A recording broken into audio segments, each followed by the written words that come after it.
Welcome back. Lesson 3 deals with receiving and leaving messages. First, we'll listen to some examples of messages left in voicemail and think about what makes them effective or not. Next, you'll look at the language involved in leaving messages, especially numbers and letters, in case you need to give phone numbers, addresses, or websites. And last, you'll practice leaving some messages yourself and understand name, phone number, times, and email addresses from a telephone call.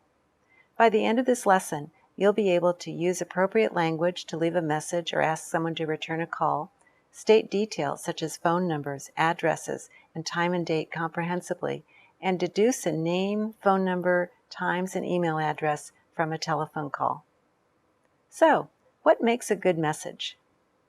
Just as in a person-to-person conversation, the person listening to voicemail should be able to understand who you are and why you're calling. In addition, that person needs to be able to call you back or do whatever other action is required. So let's see how well some callers do this. Listen to the messages. Would you be able to fill in this message form? To listen to your unread voice messages, press 1. Hello, this is Joe. I sent you an email last week. Thanks. To listen to your unread voice messages, press 1. Hi, it's Pat Wilson. How are you doing? I'm thinking about coming your way in the next couple of weeks, and I thought maybe I'd stop by and see if we could work out some kind of agreement to, let's just talk about it when I see you. Let's see. Oh, my phone number is 206-550-5003. Talk to you later. To listen to your unread voice messages, press 1. Hello, this is Philson Parr. That's Filson, as in Nancy, Parr, P, that's P as in people, A-R-R. I'm with SQL Electronics, and I'm calling to find out if I could come in to show you our new product line next week. My number is 212-480-2376. Thank you. Okay, so which one had all the information you needed? The third one, right? Let's look at the others. Leaving a message. Hello, this is Joe. I sent you an email last week. Thanks. Here's the script for the first voicemail. This caller gave only his first name and no phone number. He doesn't explain what he would like you to do. Hi, it's Pat Wilson. How are you doing? I'm thinking about coming your way in the next couple of weeks, and I thought maybe I'd stop by and see if we could work out some kind of agreement to, let's just talk about it when I see you. Let's see. Oh, my phone number is 206-550-5003. Talk to you later. This caller clearly didn't plan what to say in his message, and in the end, he never said why he was calling. He didn't sound very professional, did he? And he gave his phone number very quickly just at the end. You would need to listen several times to write it down. Really, this is worse than no message at all. Hello, this is Philson Parr. That's Filson, as in Nancy, Parr, P, that's P as in people, A-R-R. I'm with SQL Electronics, and I'm calling to find out if I could come in to show you our new product line next week. My number is 212-480-2376. Thank you. So why was this last message so much better? Well, first, the caller gave his name and his company's name. He also spelled his name. And then he explained why he was calling, and he gave his number clearly. This makes it easy for the person who gets this message. So, the three important things to remember are to give your name, your company, the purpose of your call, and your phone number or other contact information. As you saw in Philson Parr's message above, much of the language you use in leaving a message is similar to what you studied in Lesson 1 of this module. However, there are a few differences. Let's take a look at some of them.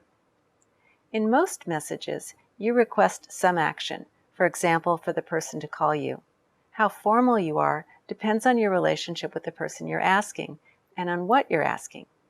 If you're making a cold call, that is, a call to someone who doesn't know you at all, you have no idea if he or she will call you back, so you might need more indirect language.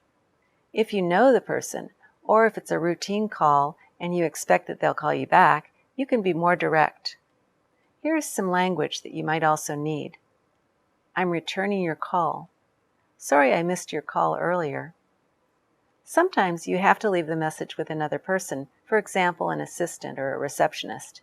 As you listen to this example, think about how this form will get filled out.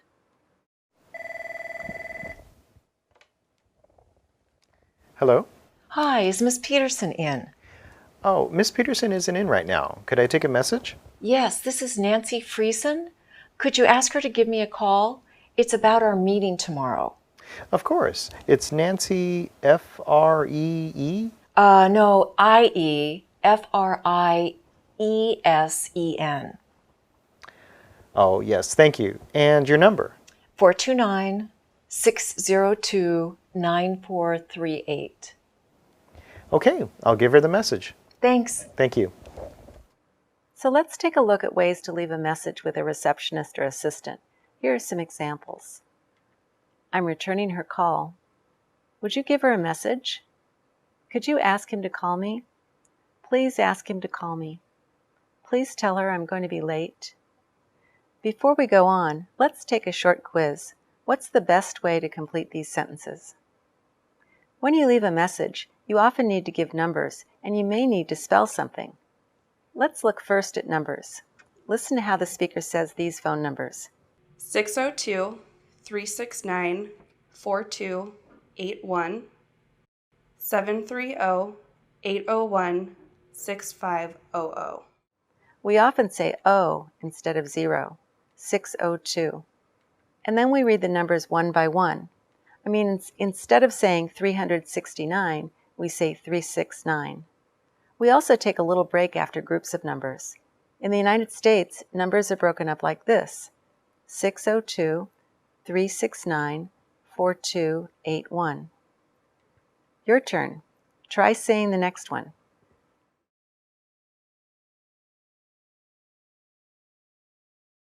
Seven 801-6500. Some people say the last four numbers in a different way, so you may hear people say, for example, 4281, or for the last one, 6500 or 6500. But the most important thing is to be clear and easy to understand, so saying single numbers is the best idea. And in this case, with the two zeros together, we might say 6500 because 6500 is easier to understand than 6500. Say each phone number, then listen. Begin now. Area code 206. 623. 4875. Next, listen to some telephone numbers. You may want to write them down on a piece of paper and then check your answers.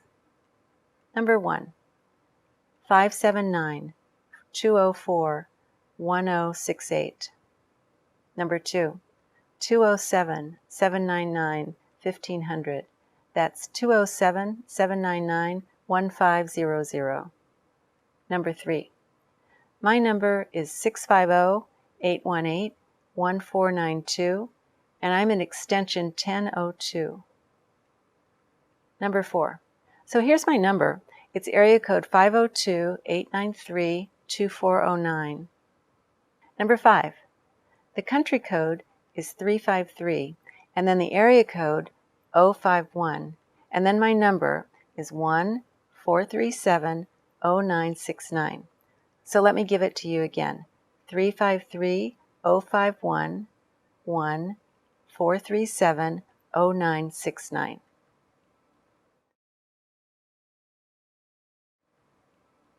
How about times and dates? Sometimes saying and understanding these can be tricky. Let's look at the way we say times first. We only say o'clock on the hour, that is at 1 o'clock, 2 o'clock, etc. We usually use the number 30 for the half hour, that is we say 1:30. Some people say 1:30 instead. In addition to just saying the number, it's 3:10, you can also say it's 10 after 3 or 10 past 3. For the quarter hour, we can say 3:15, or we can say a quarter after 3 or a quarter past 3.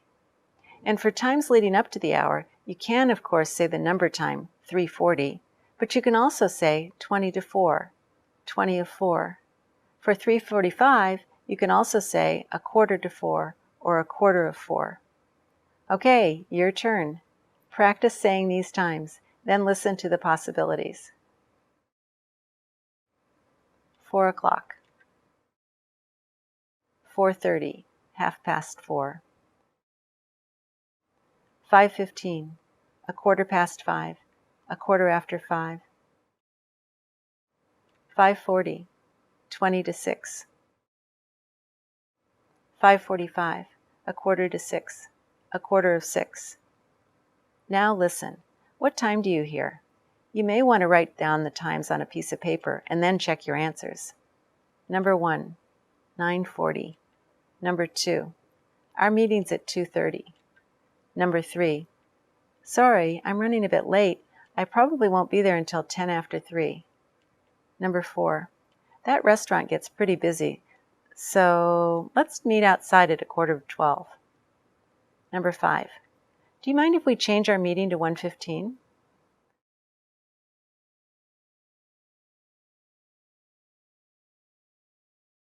Sometimes in a message or when you're talking to someone, you have to give your email or a website name, spelling out the letters. So first, let's talk about the symbols that are often part of these. The end of my email address and the University of Washington website is @uw.edu. Other common symbols are slash, backslash, hyphen, and underscore. Try saying these parts of email addresses and websites, then listen.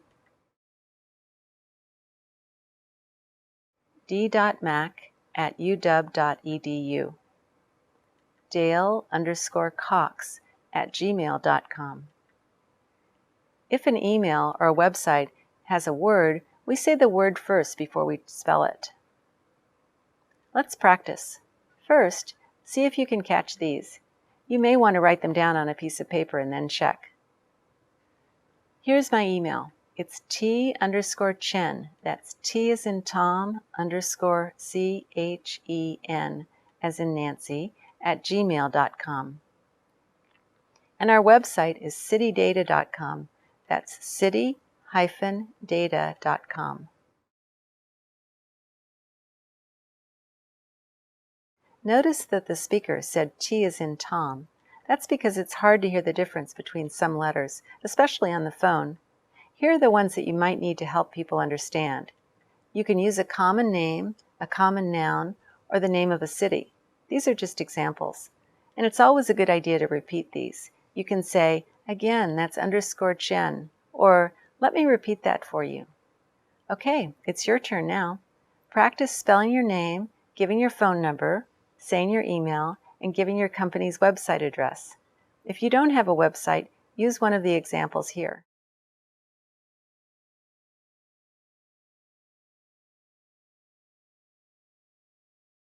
So now you know what to say in a message, and you understand how to state the symbols that we use in email and in websites. Your final task in this module is to record a voicemail message yourself. Give your name and then spell it. Explain why you're calling. Ask for a callback. Then leave your phone number. And don't forget to say thanks at the end of the call.